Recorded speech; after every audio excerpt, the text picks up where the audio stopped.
इस वक्त की दोस्तों तमाम बड़ी खबरें, मुख्य समाचार आप लोगों के लिए लेकर के आए हैं, जहां पर एक एक करके दोस्तों चलेंगे। दिन भर की सभी लेटेस्ट अपडेट आप तक आगे इसी वीडियो में पहुंचाएंगे, जहां पर सबसे बड़ी खबर में बात होगी वक्फ बिल पर। बढ़ी है यहां पर तकरार। आधी रात को पास होने के बाद बिल को सुप्रीम कोर्ट में चुनौती की तैयारी। इंडिया गठबंधन के वकीलों की बड़ी फौज तैयार।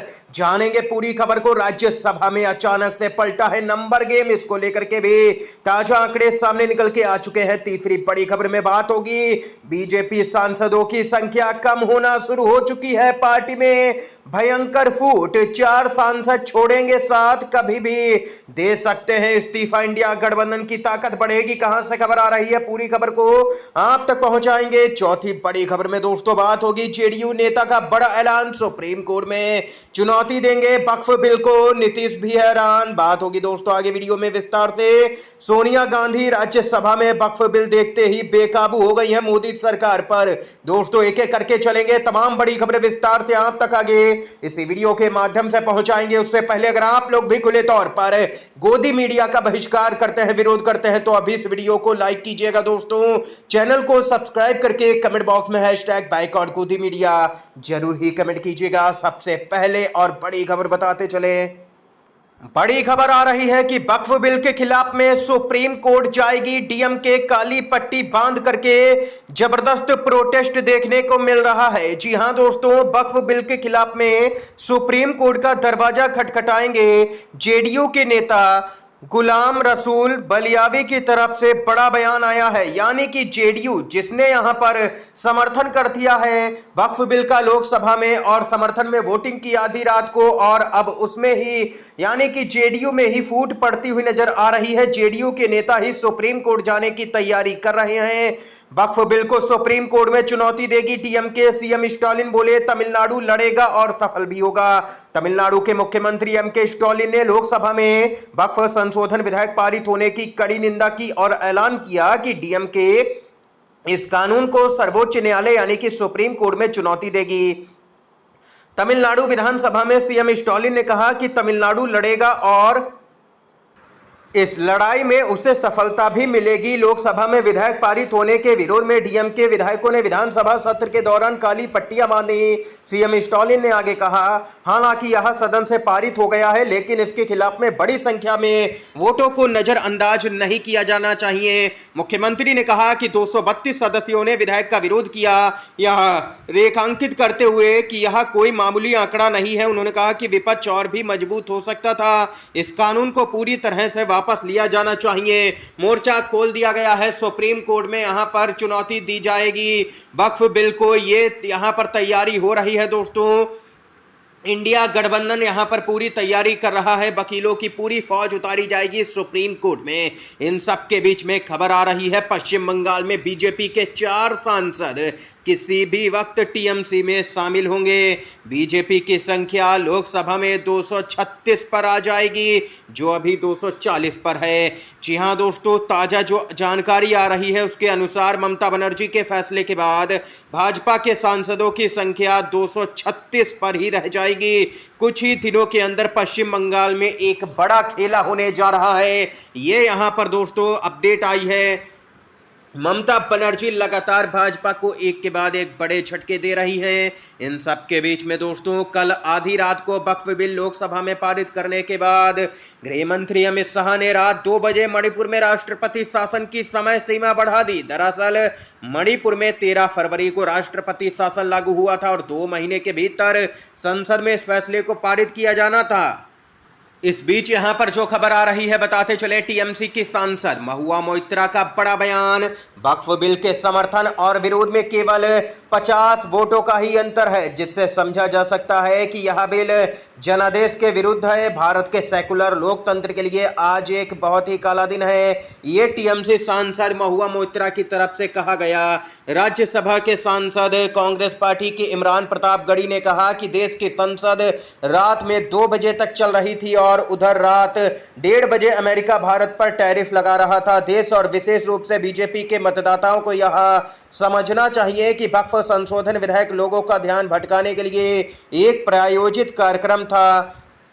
भाजपा ने जानबूझ करके यहाँ पर 2 तारीख चुनी ताकि यहाँ पर जो ट्रंप टैरिफ लगा रहे हैं उससे यहाँ पर लोगों का ध्यान भटकाया जा सके। ये अपडेट आई है दोस्तों सामने। जो अगली खबर है वो तो बहुत ही चौंकाने वाली है।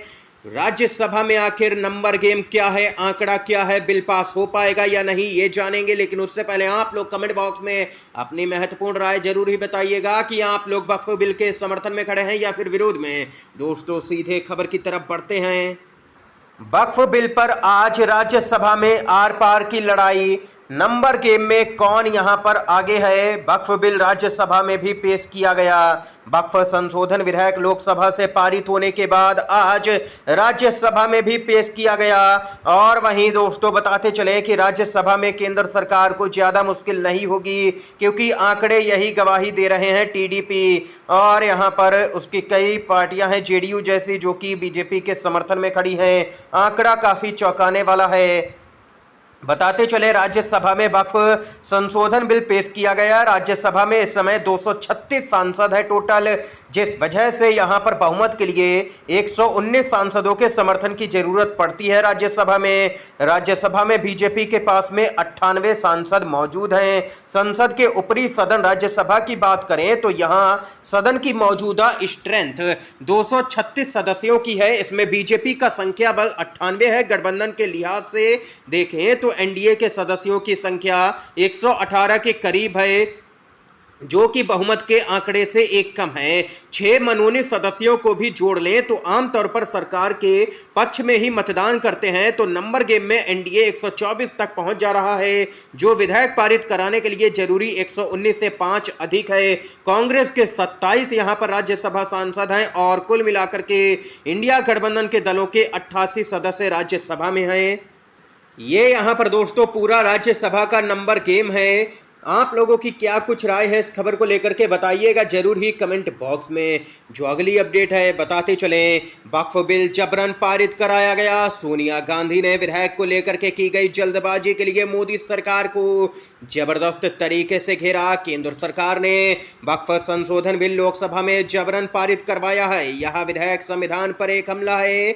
यह हमारे समाज को स्थायी रूप से तोड़ने की भाजपा की सोची समझी रणनीति का हिस्सा है। संविधान केवल कागजों पर रह जाएगा। इससे वन नेशन वन इलेक्शन यानी कि एक देश एक चुनाव बिल भी संविधान का एक और उल्लंघन है। हम इसका पुरजोर विरोध करेंगे। सोनिया गांधी ने हुंकार भरी है जोरदार तरीके से।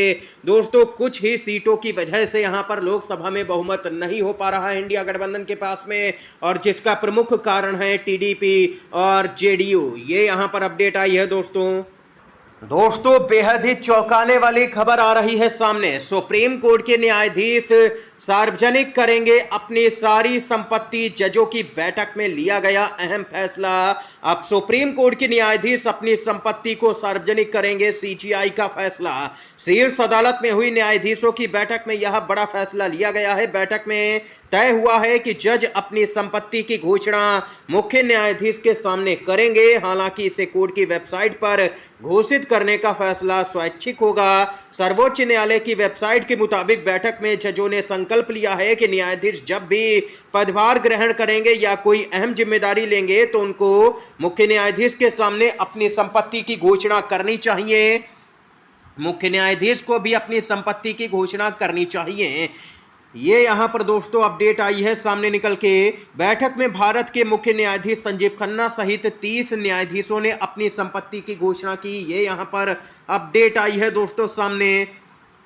जो अगली जानकारी आ रही है बताते चलें आप लोगों को दोस्तों। यहाँ पर राज्यसभा में रोकेंगे और कोर्ट भी जाएंगे। लोकसभा में वक्फ बिल पास होने के बाद इंडिया गठबंधन ने हुंकार भरी है। वक्फ बिल 2024 लोकसभा में पास हो गया। अब बिल को राज्यसभा में पेश किया गया। वहीं लोकसभा में इस बिल को पास कराने से पहले करीब 12 घंटे तक लंबी चर्चा हुई। इस दौरान एक दूसरे की पार्टियों के जो पक्ष विपक्ष था एक दूसरे पर जबरदस्त हमलावर नजर आया।